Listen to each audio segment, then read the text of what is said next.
কলকাতার মর্মান্তিক ঘটনাতে আসল দোষী কারা, উঠে আসছে নয়া এক তথ্য। সিসিটিভি ফুটেজ ঘুরিয়ে দিল সম্পূর্ণ কেস। সিসিটিভি ফুটেজে একটা নয়, অর্থাৎ শুধু সঞ্জয় রায় নয়, 4টে আলাদা আলাদা চেহারাকে খুঁজে পাওয়া গেছে। প্রথম যে ছেলেটিকে দেখা গেছে সেটা ফার্স্ট ইয়ারের পোস্ট গ্র্যাজুয়েট ট্রেনি ডক্টর। দ্বিতীয় সুমিত্র, ফার্স্ট ইয়ারের পিজি ট্রেনি ডক্টর। 3 নম্বর শুভদীপ, ইন্টার্ন চেস্ট মেডিসিন ডিপার্টমেন্টের। 4 নম্বর গোলাম, হসপিটালের একজন স্টাফ। বন্ধু, এই ভিডিওতে বলা তথ্যগুলো এখন অব্দি কোনো ভিডিওতে আপনারা পাননি, তাই শেষ অব্দি দেখুন এবং শেয়ার করে লক্ষ মানুষের কাছে ছড়িয়ে দিন। বিরাট আপডেট, আরও কিছু ব্যক্তিকে সিসিটিভি ক্যামেরাতে দেখা গেছে।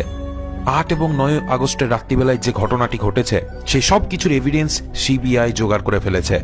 সিবিআই বলছে সেই দিন রাত্রিবেলায় 12টার সময়কার একটা ফুটেজ পাওয়া গেছে, যে ফুটেজে আমাদের তিলোত্তমা ছিল। তার সঙ্গে ছিল 2টো ট্রেনি ডক্টর, একটার নাম সুমিত্র এবং তার সঙ্গে আরেকজন বন্ধু ছিল, দুটোই ছিল জুনিয়র। এই 3 জন শিফট শেষ করার পরে ডিনার করতে বসে। ডিনার যখনই করলো, ঠিক 12টার সময় ডিনার করলো। তারপরে এই গ্রুপ ডিসাইড করলো যে একটু রিল্যাক্স হয়ে নি। ঠিক 12টার সময় যায় তারা সেমিনার হলে। অলিম্পিকের নীরাজ চোপড়ার যে থ্রো প্রতিযোগিতা হয়েছিল সেটা তারা দেখবে, সেটাই তারা তখন ঠিক করে। টানা 36 ঘন্টা লং শিফটের পরে রিল্যাক্স করার জন্য তারা এই শোটিকেই বেছে নেয়। সুমিত্র, রাখো এবং আমাদের তিলোত্তমা 3 জন মিলে অলিম্পিকে সেই শো দেখতে শুরু করে নীরাজ চোপড়ার। তারপর ঠিক রাত্রি 2টো নাগাদ সুমিত্র এবং রাখো নামের 2 জন ছেলে সেমিনার হল থেকে বাইরে চলে আসে। তারপরে সেমিনার হলের ঠিক উল্টো দিকে অপোজিট সাইডে একটা স্লিপ রুম ছিল, যেখানে স্লিপ স্টাডি করা হয়, অর্থাৎ পেশেন্টদের ঘুমিয়ে থাকা অবস্থায় তাদের শরীরে কি কি চেঞ্জেস আসছে সেটা নিয়ে স্টাডি করা হয়। রাখো এবং সুমিত্র ওই 2 জন ওই হলের মধ্যে গিয়ে ঘুমিয়ে পড়ে। তখন বাজে ঠিক রাত্রি 2টো মতো। সেই সময় আমাদের তিলোত্তমা সেমিনার রুমে একা রেস্ট নেয়ার জন্য অগ্রসর হয়, সেটাই তার সিদ্ধান্ত ছিল। এরপরে শুভদীপ নামের যে 3 নম্বর ডাক্তার, যে ইন্টার্ন ছিল, যেও ছিল এই গ্রুপে, সে 3rd ফ্লোরে চলে যায়। ভালো করে মন দিয়ে শুনুন, 3rd ফ্লোর, যেখানে সেমিনার রুম ছিল, যেখানে এই ঘটনাটি ঘটেছে সেখানে। আর তার পাশে আর একটা রুম আছে, ইন্টার্ন রুম, সেখানে সেই ছেলেটি ছিল শুভদীপ। এরপরে সিসিটিভি ফুটেজ এমন কিছু দৃশ্য দেখালো যে কেস পুরো উল্টে যাচ্ছে। আর সিবিআই কে 4টে মানুষের পলিগ্রাফ টেস্ট অর্থাৎ লাই ডিটেক্টর টেস্ট করার জন্য সম্মতি জানানো হয়। সিবিআই ডিমান্ড করলো যে এই 4 জনেরও লাই ডিটেক্টর টেস্ট হবে। 4 নম্বর ব্যক্তি রাত্রি 2টোর সময়, ভালো করে শুনবেন, সুমিত্র এবং রাখো আমাদের তিলোত্তমাকে সেমিনার হলে ছেড়ে যায়। তারপরে ওরা চলে গেল সামনের স্লিপ রুমে। সেমিনার রুম থেকে 2টোর সময় ডাক্তারবাবুরা চলে যায়।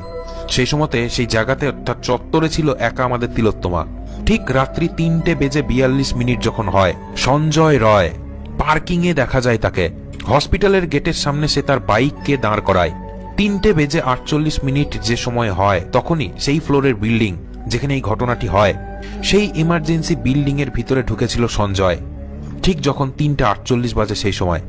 তারপরে 4:03, ঠিক 4:03 সে করিডোরের পাশে চলে আসে, অর্থাৎ সঞ্জয় সেই গলি যেখানে সেমিনার রুমটি আছে। ঠিক 4:03 সিসিটিভি ক্যামেরাতে ধরা পড়েছে সঞ্জয় রয়ের সেই চেহারা এবং মুখ, যে ছিল সেমিনার হলের ঠিক সামনে। কিন্তু দাঁড়ান, এখনো ঘটনা শেষ হয়নি। 4:03 ঠিক আগেই, যেমনটা ইনফরমেশন এসেছে, ঠিক 4টের সময় অর্থাৎ 3 মিনিট আগে একজন মানুষকে দেখা যায়। আর এটাই হচ্ছে গোলাম, হসপিটালের স্টাফ। হসপিটাল স্টাফের একটা সদস্য বলতে পারেন এই মানুষটিকে, হসপিটালের কর্মচারী। 1st ফ্লোর থেকে 3rd ফ্লোরে গেছিল সিসিটিভি ক্যামেরাতে, এটাই দেখা যায় এই গোলাম নামের ব্যক্তি। তারপরেই 4:03 সময় সঞ্জয় রয়কে দেখা যায় সেমিনার রুমের সামনে। তারপরে 4:03 পরে 4:35 আবারও দেখা যায় যে 1st ফ্লোর হয়ে সেই গোলাম আবার বেরিয়ে আসছে। আর এই জায়গাটাই কিন্তু টার্নিং পয়েন্ট, এটাই কিন্তু ভাবাচ্ছে সবাইকে। আবার উপরন্ত এই জায়গাতে সঞ্জয় রয়ের ব্যবহারটাও ঠিক ছিল না। এবার প্রশ্ন হচ্ছে, গোলাম যখন 3rd ফ্লোর থেকে নিচে এলো 4:32, ঠিক সেই সময়তে সঞ্জয় আবারও সিসি ক্যামেরার সামনে আসে, অর্থাৎ সে কাজ সেরে বেরিয়ে আসছিল।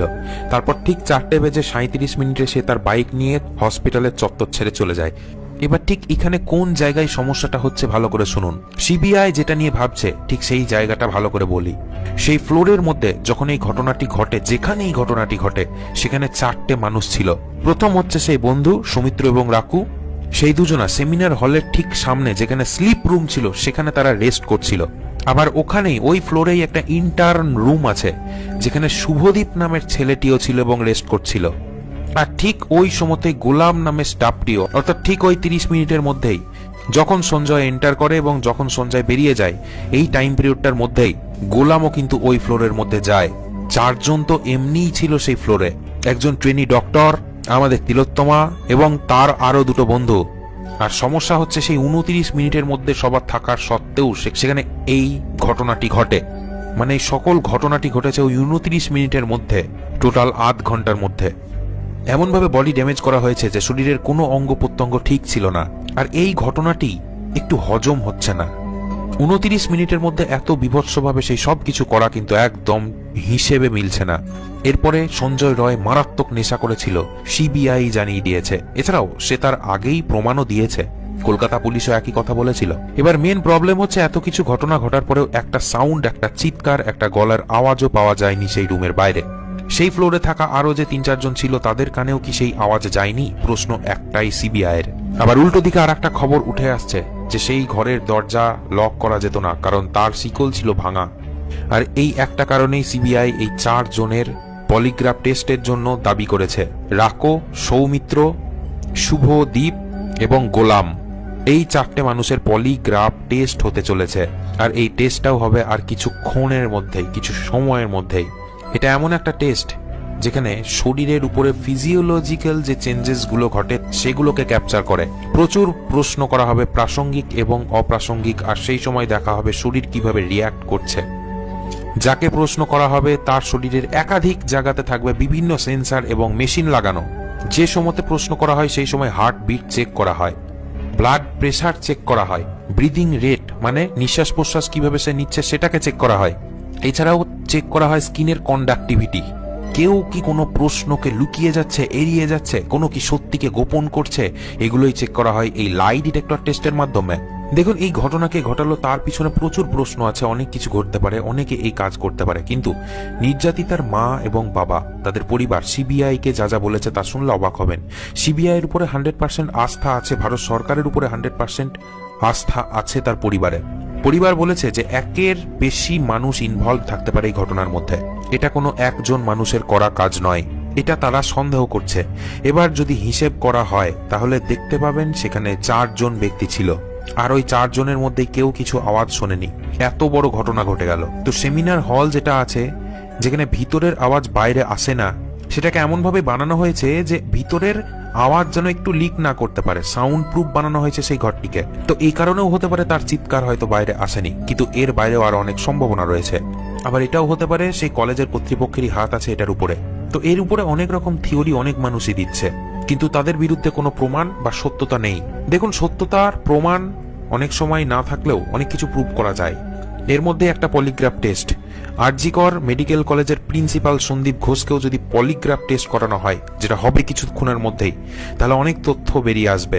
দেখুন, প্রশ্ন হচ্ছে এর মধ্যে কি কোনো বড় শক্তি লুকিয়ে আছে? বড় কারো কি হাত লুকিয়ে আছে? খাবারের মাধ্যমে কি কিছু মিশিয়ে খাইয়ে দেওয়া হয়েছিল? এর কারণে হয়তো সে পুরো ঘুমিয়েছিল, ঝিমিয়েছিল, কোনো আওয়াজও করতে পারেনি। সবকিছু পসিবল হতে পারে।